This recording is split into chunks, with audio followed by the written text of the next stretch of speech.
and became the party of rebels and minorities. The disaffected turned to them. They were the Robin Hoods of Islam and learned to be utterly ruthless.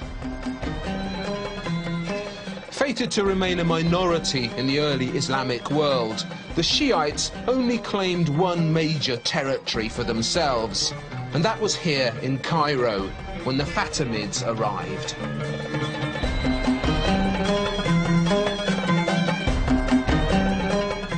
The Fatimids took their name from Fatima, Muhammad's favourite daughter, the mother of Hussein.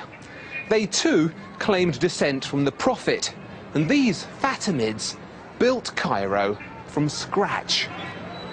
There was nothing here when they arrived, and apparently they called their new capital Al-Qaira, the Conqueror, after the planet Mars, which was in the ascendancy when they got here.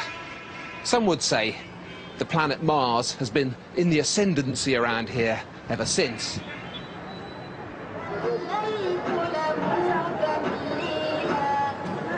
The Fatimids were a revolutionary force in Islamic art. They changed many things.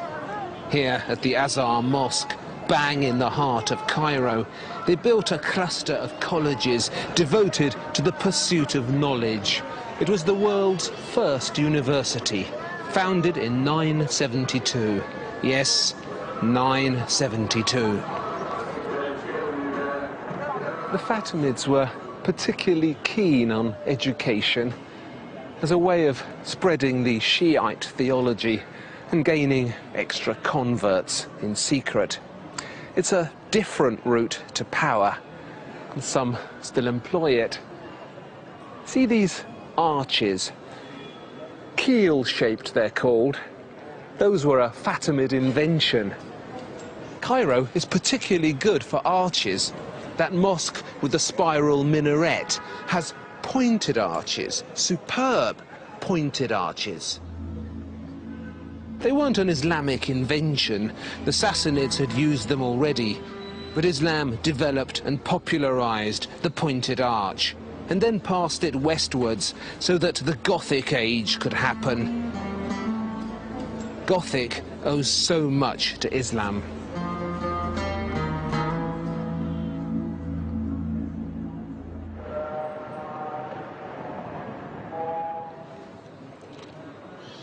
I love these spaces, these forests of columns. This is called the hypostyle type of mosque, which basically means that it has lots and lots of columns supporting a flat roof. It's a very simple way of building, descended directly from that portico in the Prophet's courtyard, where the palm trees and the thatch gave his followers somewhere to shelter from the sun. This does exactly the same.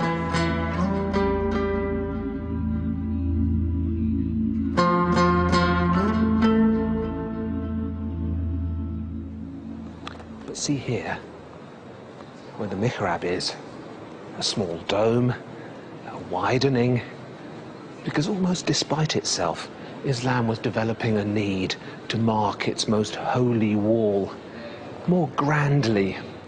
It's a tendency we'll be keeping an eye on, because this need to rise up to dizzy heights becomes one of the key issues in Islamic architecture.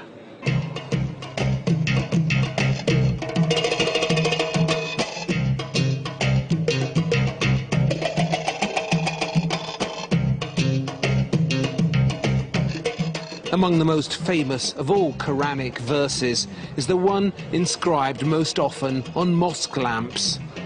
It's called the light verse, Surah 24:35. God is the light of heaven and earth. The similitude of his light is a niche in the wall. The glass appears as if it were a shining star.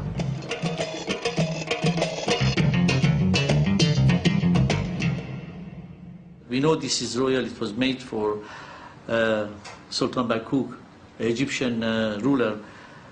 We know the date, which is about 1385. It's dated, isn't it? It's toward the end of, no, we know when he ruled. That's why we know the date. And this would hang just in front Either in the mosque or in the house. But Oh. they call it mosque lamp because that is the description that was given when it was produced. But it didn't mean that it was specifically used in the mosque. It was probably was used in probably homes and palaces too. And then there were chains coming from here, holding this. And most of the time, they had a ball, which was like an ostrich egg, sitting on the top of the lamp. And there was always a question, how come they needed to have an ostrich-shaped glass bowl sitting between the chain that connected the lamp to the ceiling? And usually, obviously, they had candle inside. The reason was that they didn't want to have animals falling into it. I see. So if something we connected the flies. That's correct. Or and flies, the moths. sometimes maybe mice. They fall outside of the lamp rather than falling into it. That's excellently practical. Yeah. Can you imagine this, though, with a candle inside flickering? Thinking that this is almost 700 years old.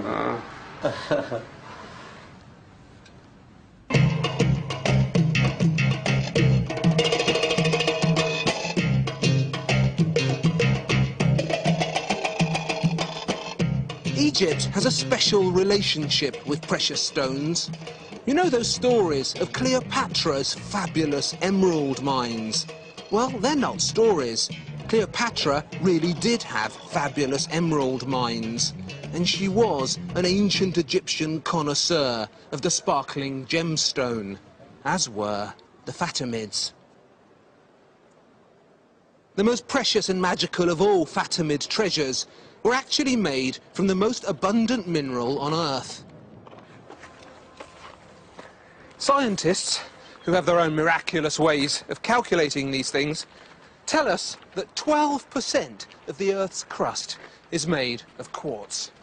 And quartz, in its clearest form, is called rock crystal. They don't mine it around here anymore, but they used to.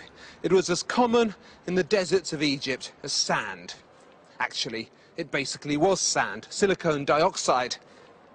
But the craftsmen of the Fatimids worked great magic with rock crystal. They took blocks of it, much larger than this, and carved away the insides until the walls of their rock crystal ewers and drinking glasses were as thin as paper.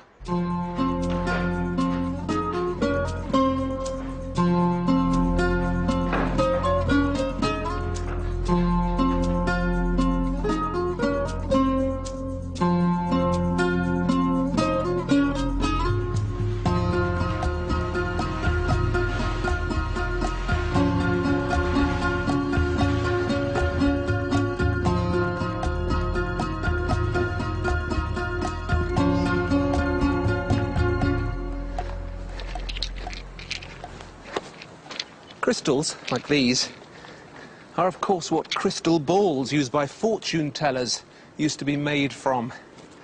And crystals always had this otherworldly aspect. The actual word comes from the Greek kristallos, which means ice. And the ancients believed this really was divine ice, trapped in the mountains, waiting to be revealed. And all this superstitious history, this magic air, brought extra sparkle to the rock crystal masterpieces of the Fatimids. There's something else about rock crystal, something even more pertinent than its delicate beauty and its mystical air. According to the Quran, the goblets passed around among the faithful in paradise are also carved of rock crystal.